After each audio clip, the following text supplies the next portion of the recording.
Welcome to the Al Franken podcast. We've got a great one today for a change. Elizabeth Drew, someone who has covered 3 now impeachment processes, Nixon, Clinton, and now we're in an impeachment inquiry. And so she probably knows more about impeachment than anyone except Julie Eisenhower.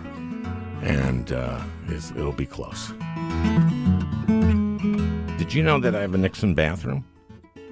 I'm trying to think of what that would consist of. It consists of 3 photos that my brother, who's a photojournalist, took when he was about to get in the helicopter. And he was doing the V's. The 2 V's, yes. Yeah, and so he took 3 pictures, which are interesting because you see kind of what the posture of the Fords are and the other people there. Well, that's a great scene. Yeah, so I got 3 of his pictures from that.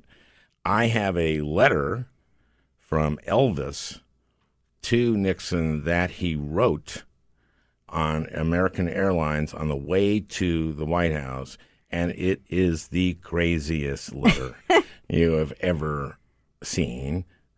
It, among other things, he wants to be an FBI agent. Isn't it Elvis who got his way into the White House? Yes. Without an appointment, he got in to see Nixon, something like that. Yeah, not only that, he was carrying guns. Right. And they took the guns away from him, they thought. But he had one gun when he went into the Oval Office, and he wanted to be an FBI agent because he knew the drug culture. He knew them or something, and also communists. He was very aware of their existence and wanted to he was help. Gonna shoot them if he found them in the Oval Office. Communists. He brought the gun as a gift. It was a gift for Nixon. For Nixon to shoot them. I remember once I can't remember what this is about, but if you were in the New Yorker, right. I read you. And I think I called you up at this time, and this was a while back, and you wrote a great piece about something, and I apologize. But it was long, and I remember calling you up to tell you how great it was, but also like, yeah, could you write them longer? Do you remember that? You never let me forget it. You always, that's how you identify me. She's the one that wrote that long piece. But they were so good. You wrote the book on the Nixon impeachment, I would say. For anyone who wants to know all about and wants to know in a riveting way about the Nixon impeachment, Washington Journal, reporting Watergate, Richard Nixon's downfall. Right. It was spectacular, that downfall. I mean, and he deserved this. Today, the reason I asked you to be on, 1, you're always been a brilliant writer. 2, we're friends. But mainly because you're brilliant. But also because you wrote the definitive work on the Nixon impeachment, but you're reporting on Clinton, and now you're writing on Trump. Right. So I feel like if we're going to talk about this impeachment, and it's sort of moved into a different gear, you're the person to talk to. What's impeachment for? The founders put it into the Constitution because they didn't want a king. That's why we fought the revolution. And they wanted a way of holding a president to account between elections, that you don't wait 4 years or 3 years. A lot of people think Trump should go down because every day he's there. He's dangerous. There's something he might do. So it was a way of holding a president to account. They picked it right up out of English law. It had been written to hold to account the Stuarts, which goes way back, and their ministers. And they felt that you had to be able to hold a president to account between elections. That's what it's for. And they gave the House the power of impeaching or, conducting the indictment and then the conviction in the Senate. And it's a very serious provision of the Constitution. And what the White House is doing is flouting the Constitution. That's very serious. An impeachable offense need not be a crime. Right, and a crime need not be an impeachable offense. Exactly. Trump had no government experience. He knew nothing about it. Nixon had been in the House, in the Senate. He'd been vice president for 8 years. So he understood government. He was interested in some of it, not interested in other parts of it. And he also understood the law. Now, he broke it, but he was no fool. He knew what he was doing in a sense. Like when he broke the law, he was aware that he was breaking the law. Okay. And when they obstructed to a point, but he obeyed the Supreme Court decision. He mainly obeyed subpoenas. It was not like this all-out blockade. We will not even let you do your process, which is huge. I mean, people are sort of gossiping about it. I think it's a constitutional crisis. Simply because they're just stonewalling to the nth degree, right, as opposed to even Nixon. Nixon let his own people go up and testify. His whole White House staff testified before Sam Ervin, and they didn't keep anybody from testifying. Were they still staff when they testified? Yes. Oh, that's right. So Haldeman and Ehrlichman testified? Yes. And they were still staff John then? Dean, yes. Dean wasn't a staffer I don't then. think he was at that point. Couldn't have been. I remember when Nixon let go of Haldeman and Ehrlichman. Oh, he cried. You know, he was always calling his staff to see how he had done, how they thought he had done. And he made the speech saying, "This breaks my heart. It's so terrible that I have to let them go." And he called up Haldeman after and said, "How did I do?" Okay, he wasn't a people person, is what you're saying. He wasn't a people, and yet warm and fuzzy, he was not. Yeah. I just, writing about it, how did I do in the speech where I talk about firing you? Exactly.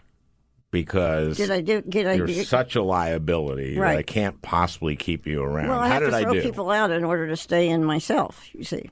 Yeah, and that didn't happen because he had violated law, and he tried to stop them from hearing the tapes. And now, you have said to me that the tape wasn't it, right? By the time this tape was discovered, towards it was a little excerpt of a tape that they had tried to hold back, because it showed him ordering a cover-up of having the CIA call the FBI and say, "You're jeopardizing national security." They always say that when they're trying to keep somebody from doing something. And that was the last straw for a lot of senators, I think, mainly. The House Judiciary Committee, which was very well run, unlike the current one, had already voted 3 articles of impeachment. And it was known that they were going to go through the House. Mm-hmm. So he was already in very deep trouble. And what that little piece of tape did was people were, they talk about looking for the smoking gun, and I called it looking for the smoking gun in a room full of smoke. I mean, obviously, something, quite wrong had happened. But I think that's where we are now, although I think we found a smoking gun. The president announced the smoking gun in front of the White House. I mean, we've never had anything like this. He said what he did. You're talking about China? China and Ukraine. He talked about Ukraine. He said, yes, I thought that they should help us. If we were helping them, they should help us. Yeah, so what he wants to do is make the smoking gun to his supporters not a smoking gun. Yeah, what's wrong with that? Why shouldn't I ask an ally to help me out? In fact, he was asking him to help him out to bloody an opponent, a political opponent. That's problematic. It's actually illegal. He should have asked Zelensky to walk on Fifth Avenue so he could shoot him. That's right. That would have been better. But Zelensky we're talking about the president of Ukraine, and he was a comedian of all things. Yes, and a producer. I think that's not a good idea. I don't know about public life. I don't know about next year, but we could talk about that another time. I thought he handled Trump extremely well when they had their joint press conference. Can I go back over something? There are a lot of myths about Watergate. Sure. And one of them is about the cover-up, the original cover-up. Yeah. So are we talking about the cover-up of the break-in, or are we talking about the cover-up of all the other stuff he was doing? Well, that's the point. He had these goons called the Plumbers. Right. what saved the country is they were total clods. I mean, they messed up everything. I did. love the word goons, by the way. Yes. It's one of my favorite words that's underused. They were definitely goons, so that should make you happy. And you can read about the goons when you read the book. They messed up everything they did. And actually, when they got into the Democratic National Committee headquarters, here is the thing. This was the fourth time they tried to get in. People don't know that. They went in once. They had staged a dinner in the Watergate Hotel, so they'd be in the building, and then they were going to go up to the DNC headquarters. Somehow they ended up locked in a closet. Don't ask me how, but they got locked in a closet. Why, you idiot. How did you get me into this? That's right. They got up to the headquarters, Yeah. and they didn't have the right thing to pick the lock. Well, So one of them, Martinez, these were Bay of Pigs veterans. And Nixon told them that he'd brought them up to hunt out communists, you see, because they had been against Castro. They were trying to overthrow Castro in Cuba. Martinez went down to Florida to get the right equipment to get in to the DNC headquarters. They got in over the Memorial Day weekend. They actually were in there before the time that they were caught. But they messed it up. They put the tap on the wrong phone, and they took pictures that were all blurred. And it said that one of the two ex-CIA guys who were running them, took the material to John Mitchell, who was then running something called CREEP, the Committee to Re-elect the President. why do you do that? Why would you go like, that spells creep? Leave it. Maybe nobody knew how to spell. Anyway, and Mitchell is alleged to have said, well, that's junk. I doubt that that's the word he used, but go back in and straighten this out. And that's the time they went in and got caught. But it was their fourth attempt. Now, but what the cover-up was really about, Nixon was in Key Biscayne with his buddy, Beebe Rebozo. Right. He liked him because he didn't talk, and so they would sit there in silence on their friend's boat and do nothing. Anyway, he came back 3 days later, and he was talking to Haldeman. And I noticed in the transcript, Nixon said, well, about the plumbers. About the plumbers. It's that other stuff they were doing. It's the other stuff I'm worried about. Well, this is really important. This is where Nixon, the lawyer, was smarter than most people. I went to Duke. He was very good. He could have gone to Harvard, but the parents couldn't afford the I could have gone to Harvard cost. like the Kennedys, but they were born with a silver spoon in them. I'm sorry, Elizabeth, I'll shut up. Anyway, where was I? Nixon, the lawyer, understood that they're having these goons having gone into the office of the psychiatrist. Ellsberg psychiatrist. Of Daniel Ellsberg, who had leaked the Pentagon Papers, which is where this all began. Mainly Henry Kissinger, but also Nixon were very hysterical that the Pentagon Papers got out. What was the problem? They were analysis of the Vietnam War under Johnson, but it was still continuing, and it sort of questioned the whole enterprise. So they were furious that this was published in the papers, and Dan Ellsberg had leaked them. So they were after Ellsberg. So the goons went into a private citizen psychiatrist's office, and they were looking for his psychiatric files, which weren't there. Because, as I said, they cased it and thought they were there, but they weren't there. That was what Nixon thought was far more serious and far more important, and I agree with him. Nixon and I agree on this point, than the Watergate break-in. And that was what he was afraid would be found out, and that's what the cover-up was about. I wonder what he thought he'd find in those files, even if he got it. Be like a lot of things like, well, he has lots of anxiety about releasing Pentagon Papers. Worried He didn't about like his mother, Nixon. who knows, But they just wanted to smear him, and anything went. I don't know that Nixon ordered them to go in. He did, suggest some very wacky things, like starting a fire in the Brookings Institution. Okay, so now let's compare the three impeachments, and we don't have an impeachment yet here. And do you think we are going to? Yes, I do. Because with all this obstruction, what they can do, first of all, the phone call to the president of Ukraine, where he did do a quid pro quo. I mean, his defenders, who are about two people on the Hill, say that wasn't a quid pro quo, but it was. It's on paper. Anyway, he didn't say, listen, you have to investigate the Bidens for me to give you the money for the tanks. I mean, he didn't say that, but he said just Here's what he said. I mean, the Ukraine president said, we want to buy more of this, we want more of that. And Trump said, but we need a favor from you, though. That though is very important. And it's a quid pro quo. I mean, you generally have to be, just huge. That is as quid pro quo-y as you get. Right. Everybody got it. So that's there, and his calling on China is there. They don't really need more evidence. It's there. This is why, because it's not cut and dry crime, this is why people say, well, it's political. But, it's a judgmental call. You know it when you see it.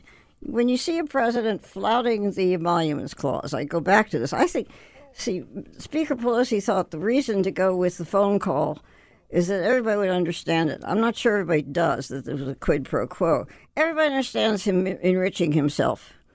I think they understand a shakedown. I think that Americans listen to that and look at that and they go like, okay, he didn't say, you have to do this in order to get the money. In effect, he said it. But he did. Yeah. By the way, I have a PAC now, the quid pro quo PAC, and way we answer the phone is, quid pro quo, what can we do for you?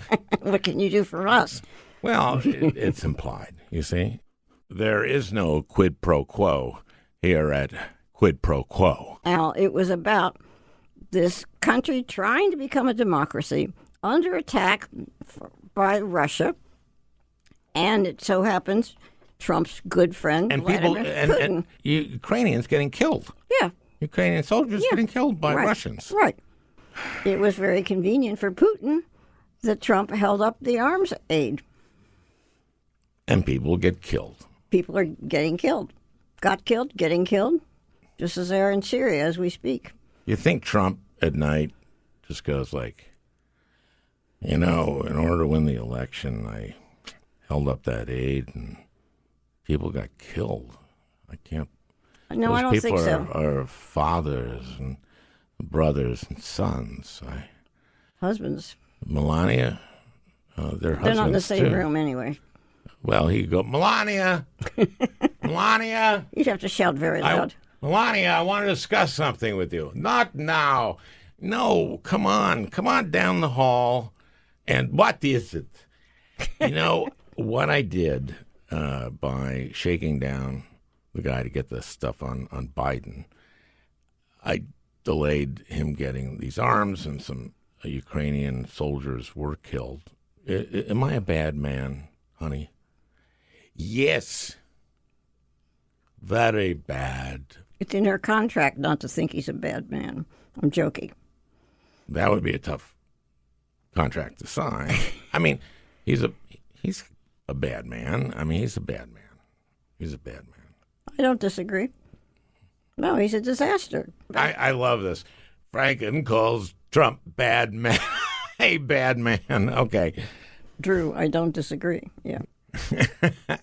Between that and the obstruction, I still see a two-part impeachment. A two-part?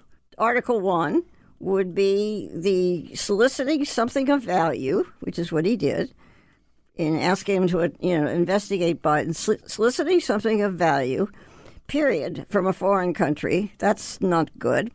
May put China in there, too. And second would be obstruction. I mean, they've just been obstructing across the board. That was one of the articles against Nixon. Now, as you know, I wrote a piece that appeared in the New York Times. I think there should be another article of impeachment. I feel very strongly about it, and I got a very good response to it, which is abuse of power.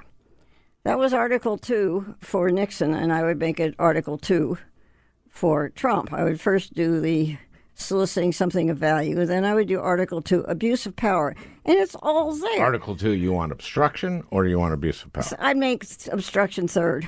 Okay, but obstruction is like ignoring subpoenas? Is that the obstruction? Well, or is it the trying to block the investigation?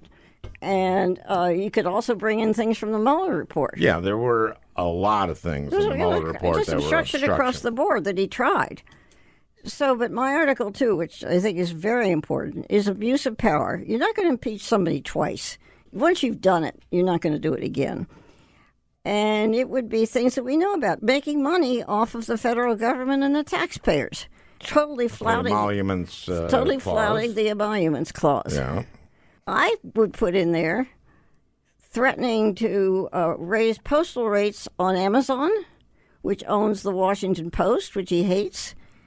That's abuse of power for a president. He tried to do that. I think it's still caught in a process somewhere. But there's a whole string of things that we know. Because of Bezos owning. Right. Yeah. Jeff Bezos. There's a whole string of them that I would put in there, and it is abuse of power, and it's the most insidious. It's the scariest thing about, what the president can do. This is what Nixon did. Had people's tax returns audited.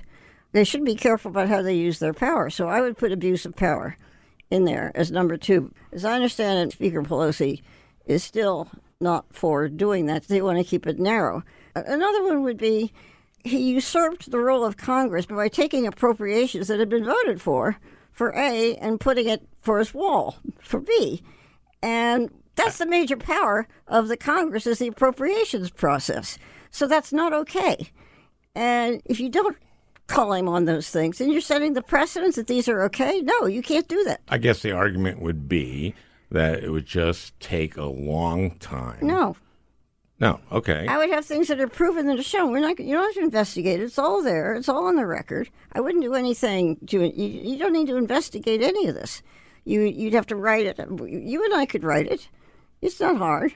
Well, we shouldn't. We're not lawyers. But what was great is like when I got to the Senate, I remember my first bill was to get this study for how service dogs helped veterans with PTSD.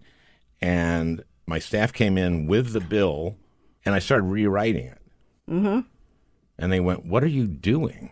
Mm-hmm. And I said, "Well, I just want to make it sing a little bit." Mm-hmm. And they said, "You don't do that. You don't have to do that." And I went like, "Oh, good, because that saves me a lot of time. I don't have to rewrite." I did not understand that you just don't I want to make this. It has to be legalese. Yeah, that's what it was. Well, you could read Article 2 of the Articles of Impeachment of Nixon, and it'd be perfectly clear. They just listed the things that he did that were abuses of power. We could do the same thing and should do the same thing. Otherwise, you're setting... And they've all been established. That's right. Okay. And yet, Lindsey Graham and Republicans so far haven't gone wow, he's abused his power a lot. Well, they know it, though. They know it. And I think it helps them in the Senate because now Lindsey Graham is in his own boat, so to speak.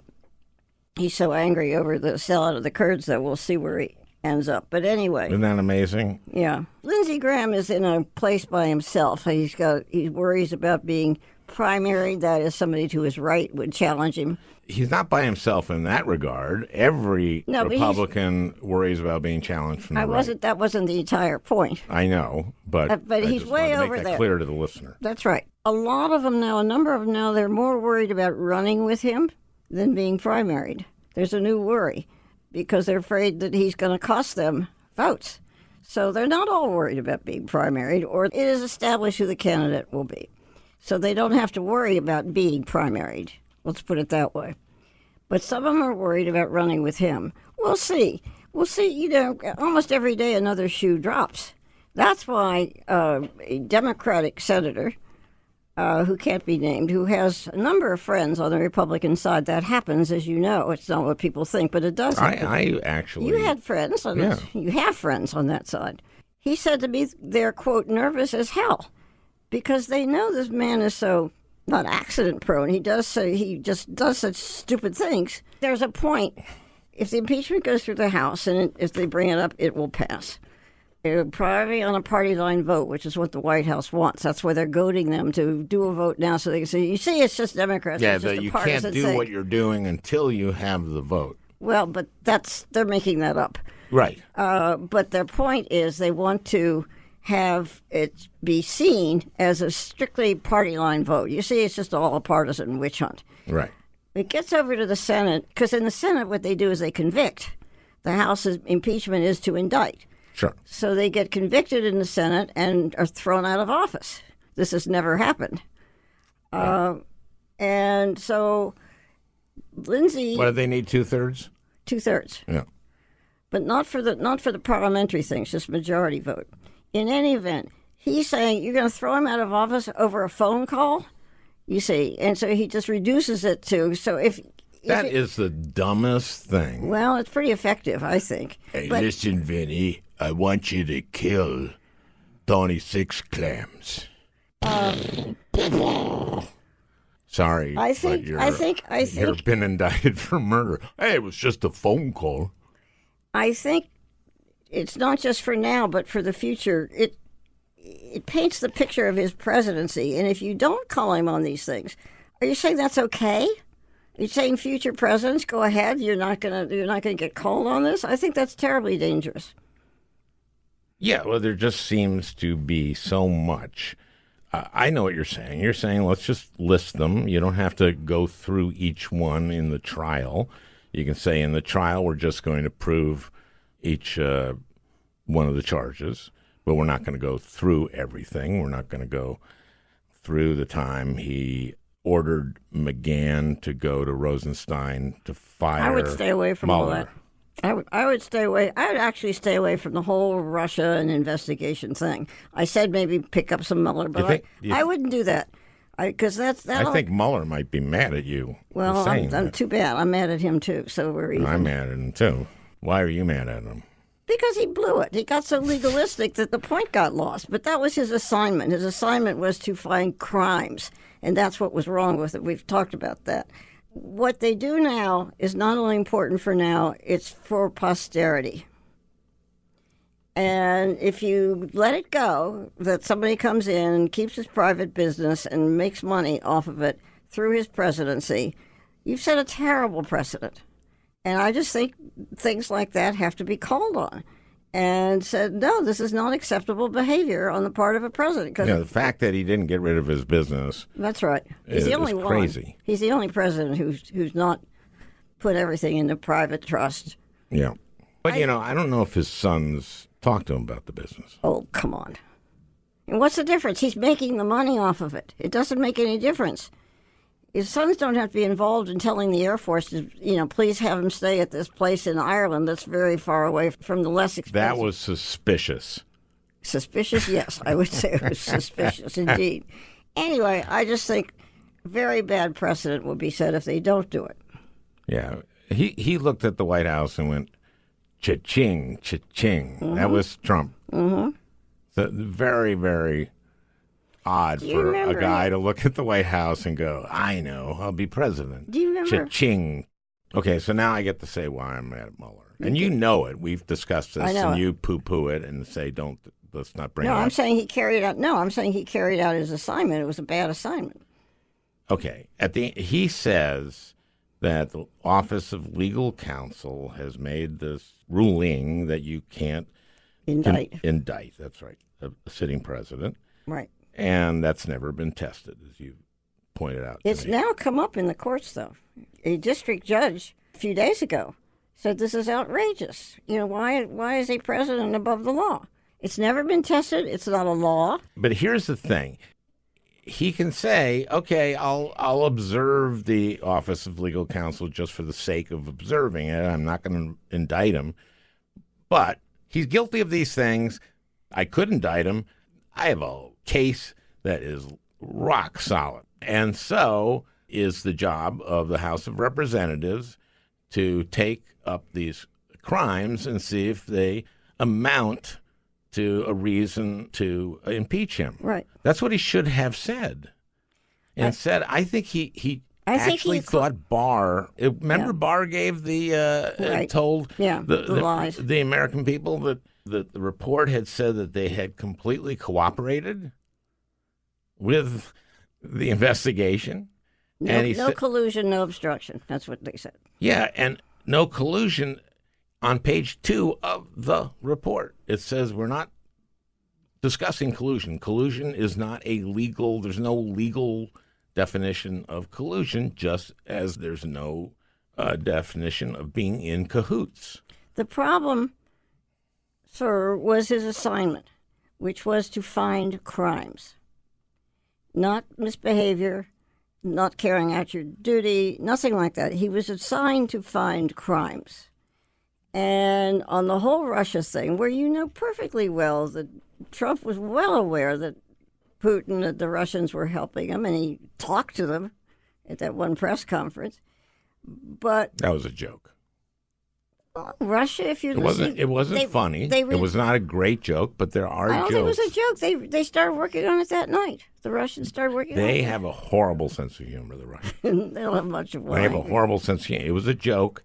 The Russians took it literally. There was not a smile on his face. No, it wasn't a joke, I don't think. Just like China wasn't a joke. The White House says it was a joke, but it wasn't. Have you ever heard of deadpan comedy? He's not a deadpan person. He doesn't have a great sense of humor that I've ever detected. I've never seen him laugh. No. In any event, what Moeller said about the whole Russia thing is he could not prove in court that they had coordinated. In other words, I would have to write you a letter and saying, look, I'm going to help you with the election, and you're going to write back and say, that's terrific, I'm really pleased, thank you. He would have called a crime. I think it was conspiracy. In other words, I think on page 2 of the report, they said we're using as the measure conspiracy and not collusion. Well, I know not collusion. Because conspiracy has a legal in the federal code. Right. And as I was saying, like, you're not going to hear the foreman of a jury saying to the judge, the jury finds the defendant guilty of being in cahoots. You're not gonna hear that. And that's why collusion was not taken up. You know who first used that word? James Comey, when he was director of the FBI. And I forget where he was testifying. And he said, we are looking into Russia's role and whether there was collusion. Ah. That started it. Well, that gave them a little cover. But it doesn't matter what the word is. The point is he couldn't find the actual agreement, which was silly, because clearly it went on. But he was being very legalistic, and that's how that whole thing got lost. One of the reasons Speaker Pelosi was holding off against impeachment was she said, look at what happened to the Republicans after they impeached Clinton, and there was a Senate trial, and there weren't enough votes to throw him out of office. Now, the Republicans said that, they were impeaching him for obstructing justice. He did tell one lie to the grand jury. Mm-hmm. It's not about sex, they said. Well, it was about sex. It was about his having an off with Monica Lewinsky, not in the Oval Office, but in the little room, the little study that's right off the Oval Office. Yeah, he lied about that when he was... before the grand jury. Yeah, the grand jury about that. The point is, Monica, yeah. The point is, nobody sane thought that this was worth throwing him out of office for. So the Republicans were so obviously partisan. It was very partisan, and it was rabid almost. The reason that the Clinton impeachment was unpopular was because people didn't think it was worth throwing him out of office for this. It was ill-founded. And so that's why it was unpopular. And that's why, Newt had to leave, and they lost some seats in the midterms. They did, yeah. But that wasn't because of impeachment per se. It was because it just wasn't grounded on anything. It was a midterm. That's right. You always lose seats in the midterm. He was very popular, Clinton, during his impeachment. That's right. And that was partly economics. The stock market was going well. The economy was going well. Well, I think most people thought that was a bad thing to do. It was really unwise. It was stupid. It was foolish. But you don't throw him out of office for it. Yeah, and it was like, okay, you caught him. I mean, and you did. This started with something completely different, which was Whitewater, and we have had a cabal of people going after him, and for years and years. I remember that so well. I was on MSNBC that day, and Clinton, his eyes would narrow when he was angry, and he said, finger pointing, "I did not have sexual relations with that woman." And my co-host turned to me and said, "What do you think?" I said, "He better be telling the truth," because he wasn't. But he survived. Months ago, Dahlia Lithwick and Matt Miller were on, and I was saying, go to an impeachment inquiry now, because you want to be able to subpoena people, and you want to get them before you. So it's like Watergate, where people heard what's in the content of the Mueller report. And if you do that, then it won't be during the election, but you got to do it now. If you're going to do it now, is what I said. And they wouldn't agree to that until a few months later. Then Dahlia wrote a piece in Slate.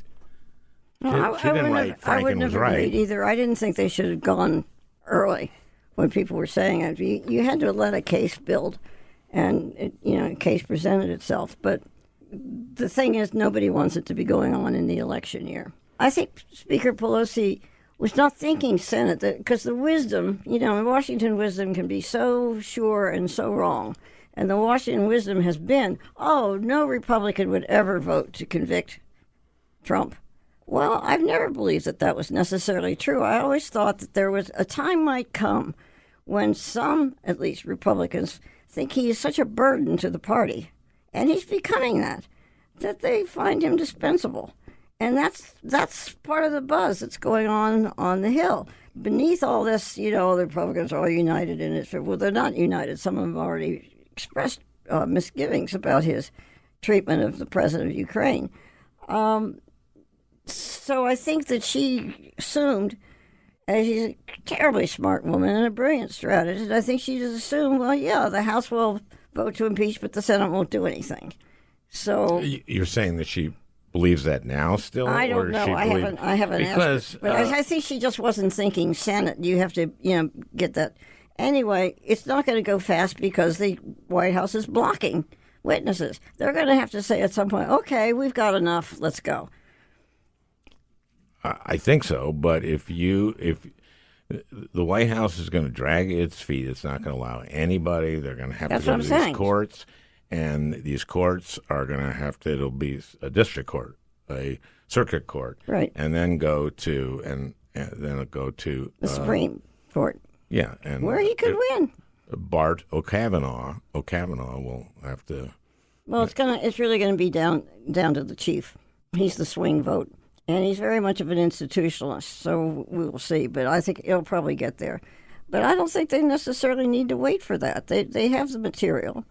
Unless you want to do a very thorough one, and you don't worry about next year. You get it done by the conventions.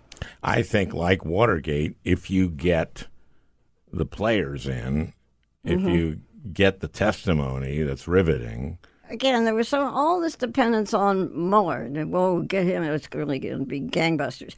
McGahn's a smart lawyer. I don't think I never thought he was going to spill all. He's not John Dean.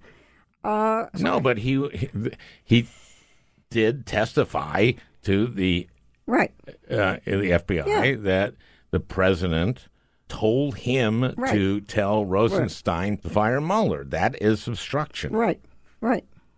So that's simple. I mean, he doesn't have to say anything more than that. They can just take it right out. I can just read the Mueller report. They don't really need him for that. Anyway. I'm talking about getting the American people behind it. That's what I'm talking about. And that's what's going to...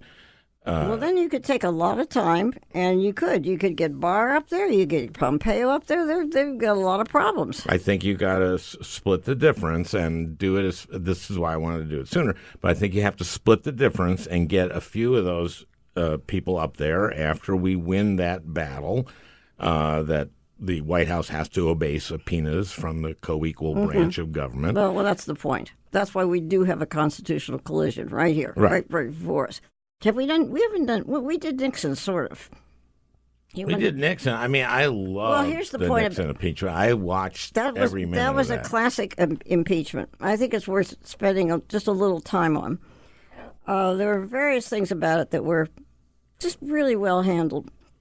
Let's take over in the House. You had a new committee chairman, Peter Rodino from New Jersey. Mm-hmm. Then they hired as their chief counsel John Doerr. John Doerr had worked for the Justice Department under Eisenhower and Bobby Kennedy.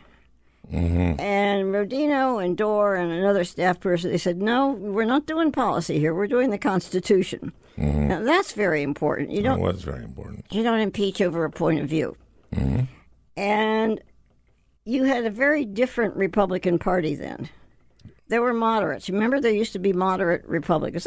Northeastern. There were some that were liberal too. You know, Tom Railsback from Illinois. You had Southern Democrats then, as the Republicans have taken over the South for now. That could change. Yeah, they were transitioning then. The transition started as of the civil rights bills. Yeah, Johnson said, "There goes the South," and he was right.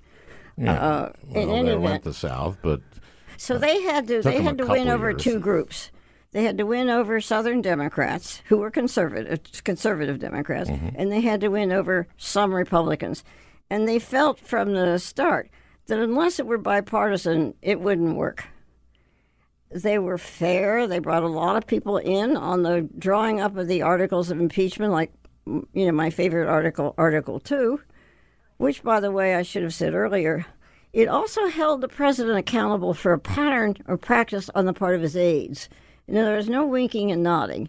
So as people were saying, well, did Nixon know about the Watergate break-in? I say, it doesn't matter. It happened under his watch, and they knew what he wanted. So you had a different Republican Party. It was much more moderate. Yeah, it was. The current governor of Maryland, Hogan, his father, was the first Republican to vote for impeachment. Ah. So in the end, they got Republican votes. They thought the only way it would be acceptable to the public is if it's bipartisan. And this is the problem that the Democrats on the Hill are having now, because you don't have those moderates. You have a couple of them. How they'll vote, I don't know. But we're more tribal now, more divided than Very ever much so. before. As somebody pointed out the other day, I hadn't thought of it before. The midterms, in which the Democrats gained, like 40 seats? 40, yep. Most of them, I mean, by definition, they won in swing districts. Right, because they defeated. So they beat Republicans who would be more open to, you know, enforcing the law. Oh, that's true. I see what you're saying. Yeah, I hadn't thought of that before, but it's true, and that's changed. The nature of the House Republican Party. So it's a lot tougher now to get that, but that was terribly important.